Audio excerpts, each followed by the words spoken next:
Today's project is yet another well-worn pair of work boots. This needs a little love, so I think we're going to replace the whole sole on these guys, clean up the uppers, maybe do some inner soles or something like that. I'm not sure if I'm going to replace the midsole. I kind of got my confidence on that last pair of boots that we did with my big Landis stitcher, but I don't want to push my luck. Obviously need some new laces. The weather is finally warming up. I got the doors to the barn open here, so I think maybe the lighting is a little bit better in here. Trying out some new gear, a little microphone stuck to my shoulder here, so hopefully the audio will be better. But stay tuned. Got some more cool stuff coming up. That's what I say. Okay, I guess the first step is to get these laces out. I got the other pair out here. Got to cut these guys out. They're kind of beat up from the feet up, like these boots are. And we start by soaking up a little bit of thinner on the side of these guys here to kind of separate that midsole from the sole that we're replacing. Sometimes it comes out easy, sometimes it's a little tough, but we're gonna see. Sometimes you just need a little gap in there, a little gap in your yap, and we can get it to separate. Let's see. You can see it's a very exacting process. High technology at its very finest. Well, maybe. There you go. See, it's coming up there. Gotta manhandle it a little bit. Oh, there we go. Cool. Look at that. All right. Maybe I'm celebrating too quickly, but that looks like a good sign. See? Coming up like that. That thinner really eats that glue up. It's pretty heavy duty stuff, man. And it makes this thing come off easier. That midsole is looking good, so I don't think I'm going to replace it, but both of them have to look good. So sometimes you get one that's good and then the other one is total crap. So you end up having to replace both of them. But you know, a lot of these guys I see on YouTube, man, completely take these boots apart. And that's a good thing, but it also adds a lot of cost and time. And, you know, the whole idea of getting your kicks fixed is to save some dough. So what's the point of doing a complete rebuild and basically, you know, it'll cost what that boot will cost new, you know what I mean, or darn close, you know, if you get paid correctly. So this is coming off pretty easy. Oh wow, cool! Look at that. I don't know my own strength. Wow. Let's see.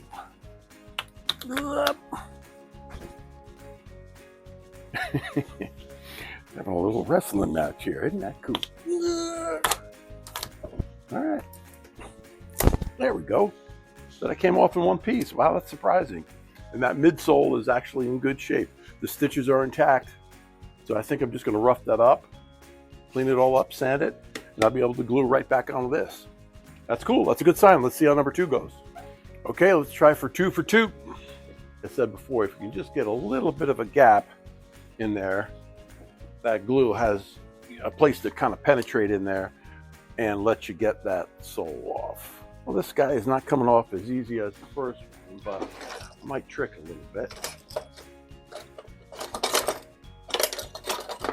Use my knife, like Crocodile Dundee here. That's a knife, hey, yeah. Oh, see, okay, that's good.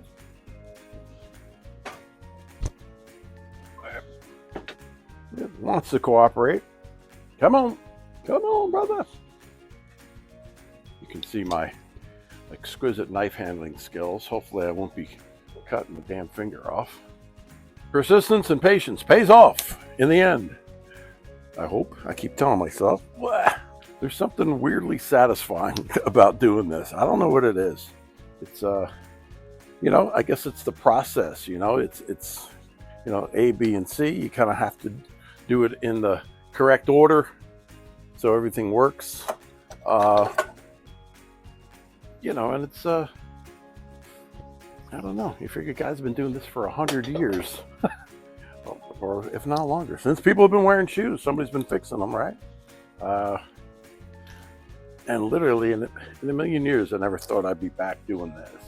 You know, I love the tattoo business. It's great.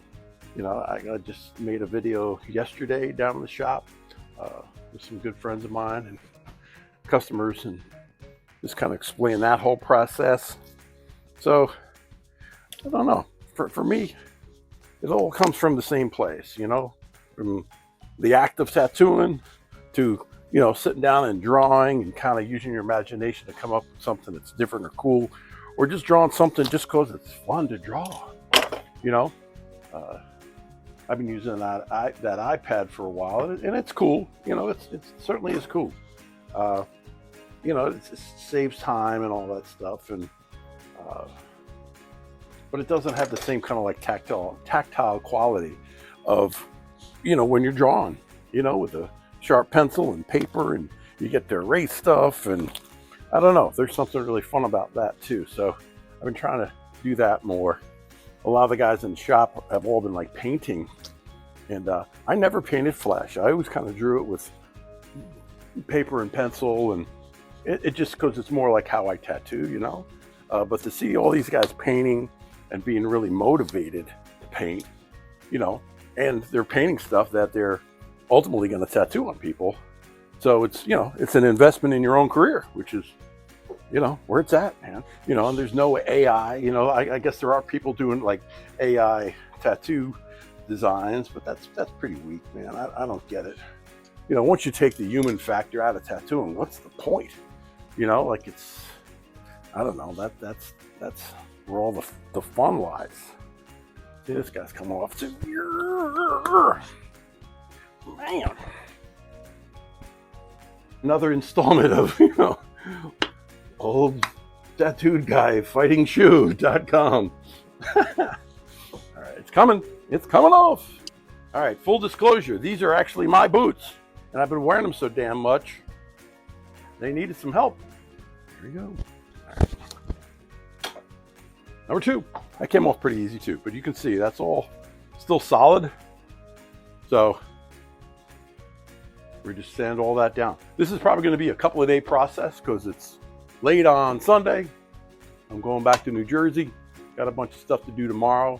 So the next installment, I'll be wearing different clothes and maybe have a new hairstyle or have a new tattoo or some goofy thing. But on to the next step. Let's go. I'm going to splice in a little piece in here where I burned it on the exhaust pipe on the bike. I need to skive down this piece of leather to fill in that gap on that midsole. This will just cut this in half.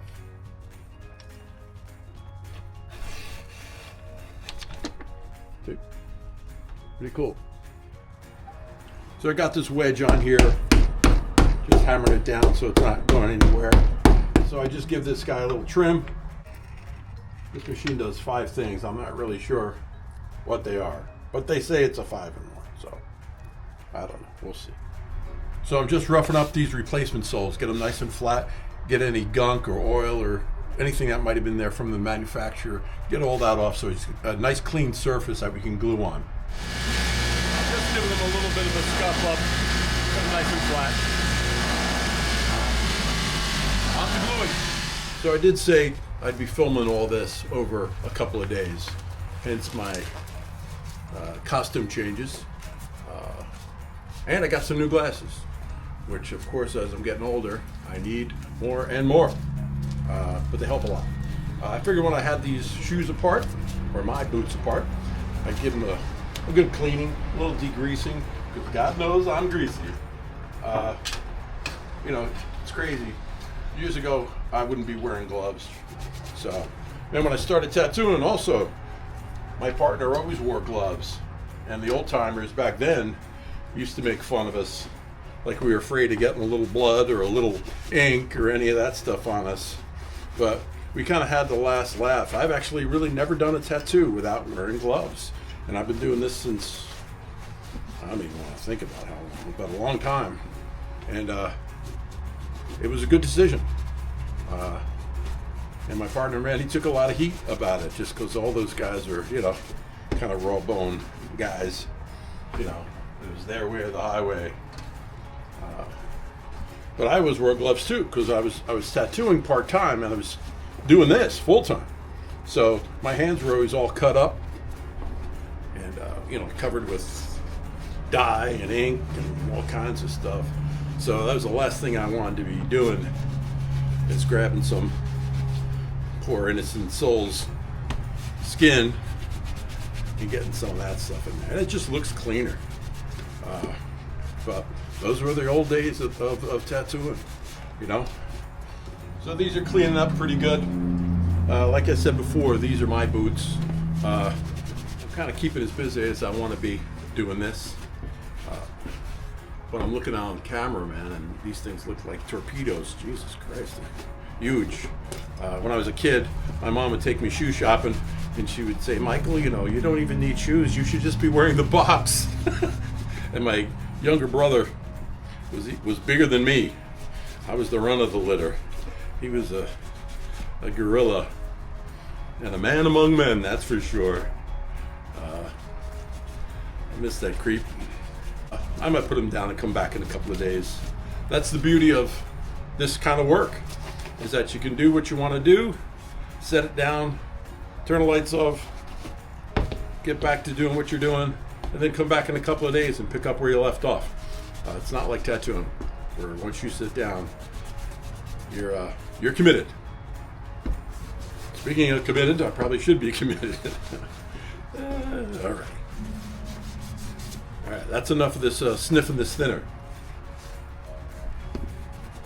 Cool. Next. Well, that's enough for one day. When I started, it was beautiful and sunny out, and now it's kind of crappy and overcast. So I'm going to get the dogs, throw them back in the truck, and head on back to Jersey.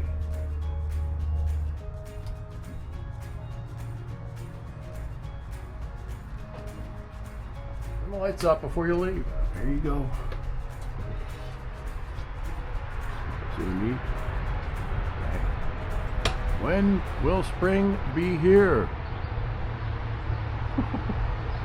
Okay, before we get back on the shoes, let's take a quick little rip around the neighborhood.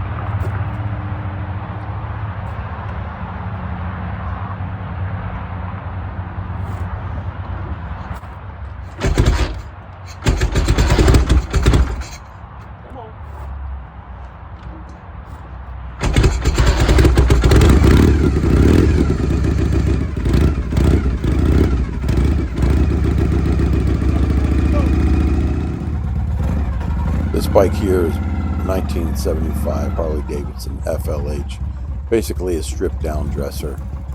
It was pretty much put together by a pretty crazy friend of mine about 25, 30 years ago as a gift for another one of my good friends. He rode it for a while, and I told him if he ever thought about selling it, he had to talk to me first. I just couldn't bear to see it go out of the family. It's a beautiful old solid bike. It was kind of gone through before I got it, really tuned up. Everything's absolutely correct on this thing. It's kicking electric, so you can kickstart it like I showed you. And it just has got a lot of soul. There's no plastic on it, no ABS. It's basically like riding a refrigerator around. It's funny, man. When life gets you down, just take a little rip out on a motorcycle just makes everything so much better. It does for me. And I've been doing that since I'm a kid. I can't think of anything else I'd rather do with a spare couple of hours by myself is get out and just go and take a good long jam on a motorcycle. I've ridden a couple of times cross country, and it's just a lot of fun. You get out there on your own, really no time frame, no real plan, got some dough in your pocket, and just figure out the day as it goes. You meet a lot of nice people, get some alone time. It's just great therapy. And here comes another prime example of never knowing what's going on around the next corner. I'm flying down the road, half a mile from the house, and look at this little jerk running out in front of me, right here. as much fun as riding around these country roads is, you still got to really keep your eyes open for just that sort of thing. If that had been a deer, you never know what would happen. I certainly would not want to take one of those guys out on a motorcycle. No fun. I'm glad to be home. Now if I can just make it up my gravel driveway without dumping this thing, I'll be just fine.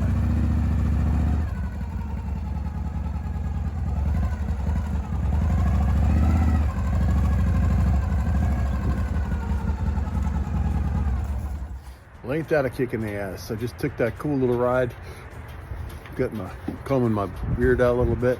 Got all the way back to the house and I lost my hat. Lost my darn hat. The Cherokee boot outlet hat. I picked this up out in the middle of nowhere on one of my cross-country trips with my pal EJ Kowalski. But I just circled back, looked around, did it twice, and there it was, sitting there on the side of the road. So picked it up, chucked the bugs out of it, and off I go. Okay, enough fooling around. Let's get back down to shoe business. Got all these all sanded off, nice and smooth. There's a little bit of a, I don't know, something on here. It's a little different material that I'm used to. It's more kind of plastic looking than it is like a rubber. I don't know. It just looks a little smooth. So I'm just kind of giving it just a little bit more of a good scuff. You kind of get a little edge. You can see kind of coming off there a little bit. Because you just want a good clean bond all the way around, you know? You don't want any room for water or dirt or anything to get in there and contaminate that glue thing in there.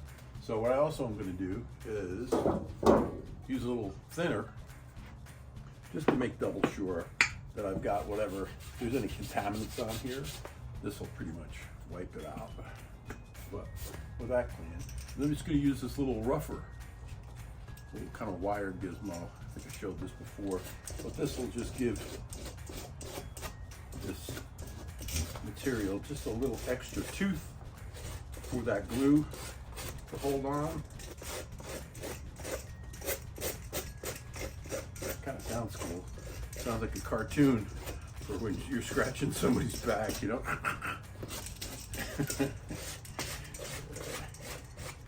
Alright, that's that. Okay, so it's on to gluing. Got all of them all smoothed out, ready to go. Like I said before, this new cement we've been using, this is kind of new to me.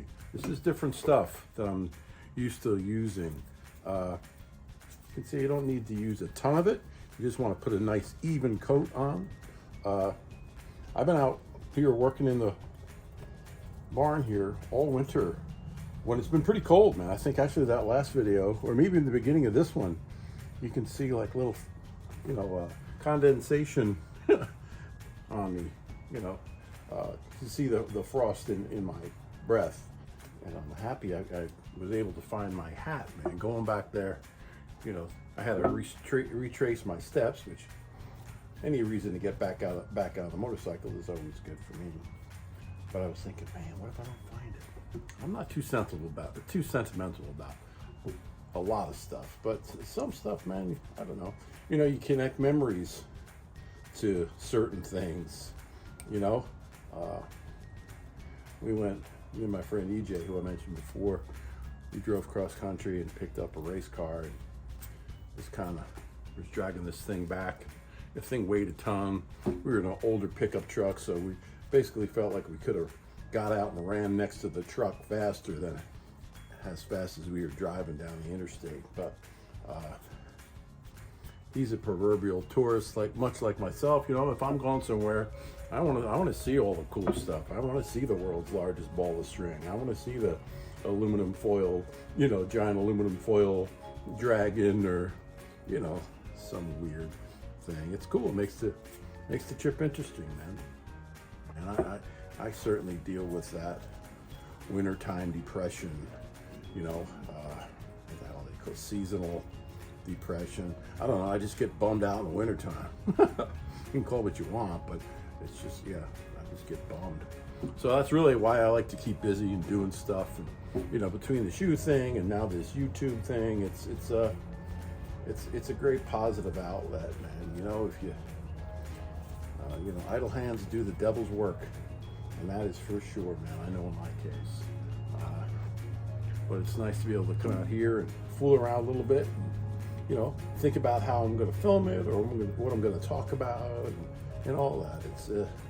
It's something I never thought I'd do. But again, like I said before, seeing so many people on YouTube making really compelling content over pretty, you know, run-of-the-mill, innocuous things. But I like to see the process of how people do things, and I think if I can share the process of how I do things, whether it's shoes or tattoos, which is such a crazy combination, but you know, basically it's all just coming from creativity, right? And that's what I like about it, man. You know, I've never been like a real builder guy or any of that stuff. I really admire people that can do that.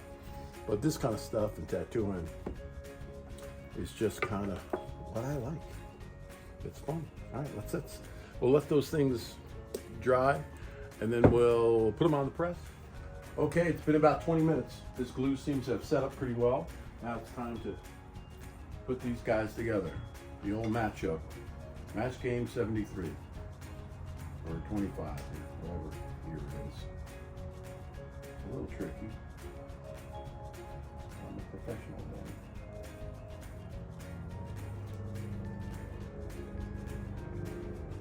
It's a pretty tight fit there.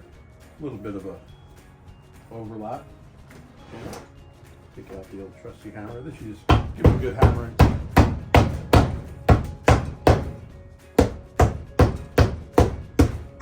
Let's set it up good.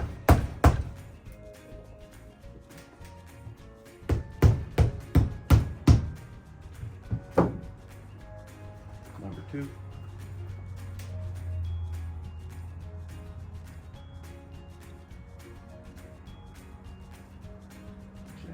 Gently.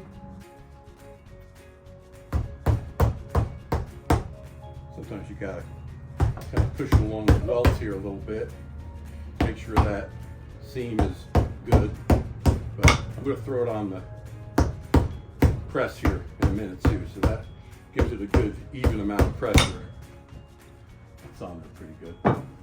Onto the presser. All right, time to fire up the presser here. It's a little air compressor in there, so it takes a minute. See, it's got this little arm that'll push it down. Got these little metal gizmos you put in there. The shoe sits in.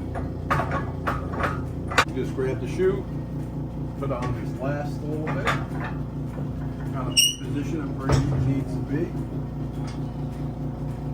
Then you can give it a good even squeeze. I'll beat the hell out of that with the hammer too in a minute. All right, little technical difficulties here. Look at this. Fits like a glove, like a shoe.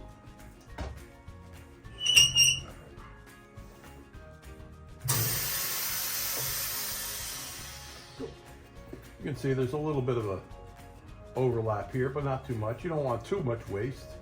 These soles are sized to the size shoe, you know, so you can get them all different sizes. So I'm going to trim that with the knife and hit that on the 5-in-1 too to kind of squish these two parts together.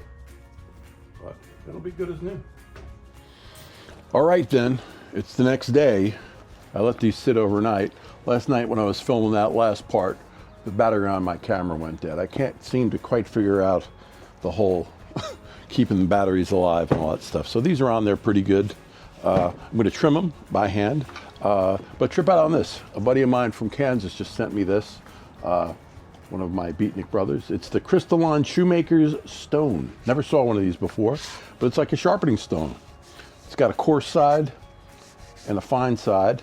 It looks like it's in great shape, but it's got to be a couple of years old. So again, before I start cutting anything, I always like to get a good edge on this guy. right? Because you can get cut worse with a dull knife than you can a sharp one. So that's one side is the kind of rough one, and you can hear it's a little finer stone on this side. So let's see how this works. It's got a little lip on this thing. This is really specific to shoe repair. I've never really seen that, but it works great. Let's see. Oh yeah, man, you can tell immediately. Wow. All right. That's nice. Thank you, Jim, for that stone. That works out great. You can say there's not too much waste on here because these soles are sized to the actual shoe. These are, like I said, these are mine, size 14. There we go. Yeah, a little bit here. Whoa, knocking stuff over here. But yeah, I'm gonna get this trimmed a little bit here. And then throw these on the sander. Do a little finishing trim on there. Put some polish on them, and we'll be good to go. Well, before I trim these up, I just want to show you this machine that I've been using. I bought 90% of this equipment from a shoe repair shop in Brooklyn. An older guy, older than me, finally decided to retire. But this is this Sutton Master Finisher. And these machines have been refined over the years. It's got a pretty serious vacuum system in here too. So when you turn this on, you can open these little doors to kind of just open the little vacuum port for each individual sander. It's got a full brush assortment here. Kind of a little gizmo at the end to kind of do a little more fine tuning stuff. Here we go.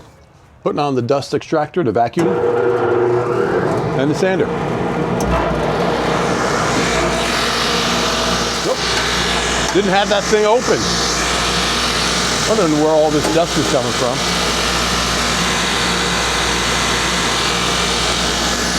Okay, back at it. This is some pretty heavy-duty sandpaper right here. It does pretty quick work of this stuff. Gives you a nice smooth finish. So that's pretty good. And I'll do the uppers and then just do one finish pass on it, and those will be done.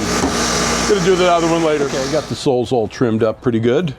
Gonna use the trusty old Lexol, which is just, kind of a leather conditioner. Brings back the, puts a little moisture back into your leather. I'm not gonna go too nutty with color on this as far as like polish and stuff. First off, because I don't have the right color. So that kind of would stop all that. But like anything, I like stuff that looks a little worn, a little beat up.